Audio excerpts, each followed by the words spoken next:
স্থগিত হওয়া ত্রয়োদশ জাতীয় সংসদ নির্বাচনে শেরপুর ৩ আসনের ভোট গ্রহণ চলছে। বিস্তারিত জানাতে শ্রীবর্দী মামদামারি দাখিল মাদ্রাসা কেন্দ্র থেকে সরাসরি যুক্ত হচ্ছেন সহকর্মী আসাদুজ্জামান সুমন। সুমন, ভোট গ্রহণ তো 7:30টায় শুরু হয়েছে, ভোটার উপস্থিতি কেমন দেখতে পাচ্ছেন একটু জানাবেন।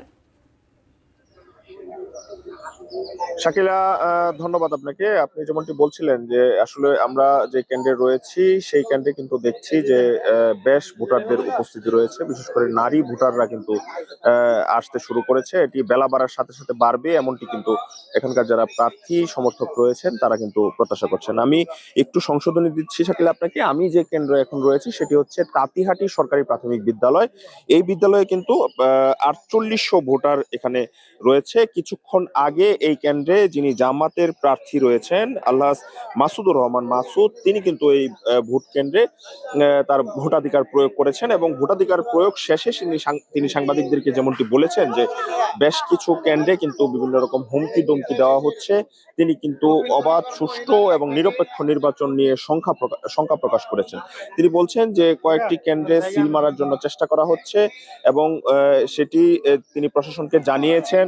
তিনি প্রত্যাশা করছেন যে তার যে অভিযোগ সেটি প্রশাসন আমলে নিয়ে একটি সুষ্ঠু নির্বাচন উপহার দিতে প্রশাসন প্রস্তুত থাকবে, এমনটি কিন্তু আমাদের কাছে সাংবাদিকদের সাথে তিনি জানিয়েছেন। আমি যদি একটু জানিয়ে রাখি শাকিলা, যে এই যে শেরপুর ৩ আসন, এটি 2টি উপজেলায় এবং 17টি ইউনিয়ন এবং একটি পৌরসভা নিয়ে গঠিত। এই যে আসন, এই আসনে 741টি ভোট কেন্দ্রে মোট 4,13,377 জন ভোটার কিন্তু তাদের ভোটাধিকার প্রয়োগ করবে। আমি একটু জানিয়ে রাখি, এর আগে কিন্তু 3 ফেব্রুয়ারি জামাতের যিনি প্রার্থী ছিলেন নুরুজ্জামান বাদল, তার মৃত্যুর কারণে কিন্তু এই যে আসন সেটি স্থগিত করেছিল নির্বাচন কমিশন। তারপর কিন্তু নতুন যে নতুন করে আবার যে ভোটের তারিখ আজকে সেটি হচ্ছে এই সকাল 7:30 থেকে ভোট গ্রহণ কিন্তু শুরু হয়েছে।